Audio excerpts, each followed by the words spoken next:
Monsieur Thierry Meyssan, vous êtes écrivain et journaliste français, président du réseau Voltaire. Monsieur Meyssan, dans sa tournée régionale, la secrétaire d'État américaine, Madame Hillary Clinton, a appelé une fois de plus les pays arabes du Golfe Persique à se rallier à cette politique anti-iranienne de Washington. Elle les a appelés publiquement à soutenir cette politique de sanctions, ces sanctions décrétées contre l'Iran, et encore une fois, elle a essayé de présenter l'Iran comme une menace. Quelle analyse portez-vous sur ces récentes déclarations de Madame Hillary Clinton, s'il vous plaît? Je pense que ça montre absolument la faiblesse de Washington, qui n'arrive pas à mettre en œuvre ce programme de sanctions. Parce que quand on regarde, beaucoup d'États disent publiquement qu'ils se sont ralliés aux sanctions de l'ONU. Certains rajoutent qu'ils se sont ralliés aux sanctions unilatérales des États-Unis. Et puis, en définitive, personne ne respecte ces sanctions.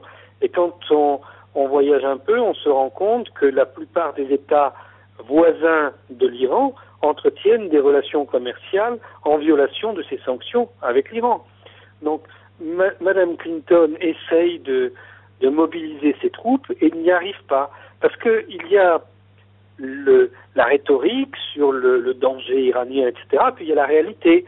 Bon, tout le monde sait que ces accusations sont complètement bidons, et donc personne n'a peur de ce prétendu danger iranien. Et c'est absurde de demander aux États voisins de se couper un bras, de s'amputer d'un partenaire commercial uniquement pour faire plaisir à Madame Clinton.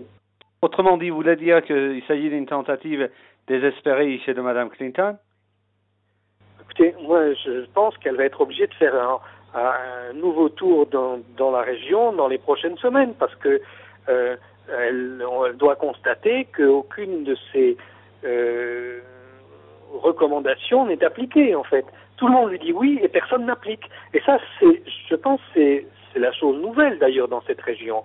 Avant, les gens obéissaient aux États-Unis, le petit doigt sur la couture du pantalon. Là, ils étaient au garde à vous toujours. Et maintenant, ça n'est plus le cas. Les États-Unis ne font plus peur de la même manière. Et pourquoi d'après vous elle a fait ces déclarations à un moment où l'Iran et le groupe 5+1 vont se retrouver fin janvier pour en fait ces négociations globales à Istanbul?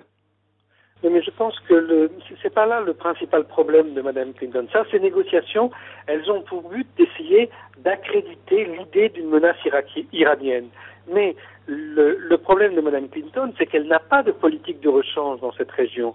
Donc, elle espérait que le tribunal spécial pour le Liban, après avoir accusé la Syrie, accusé le Hezbollah, puis après avoir accusé le Hezbollah, ça devait servir à accuser l'Iran.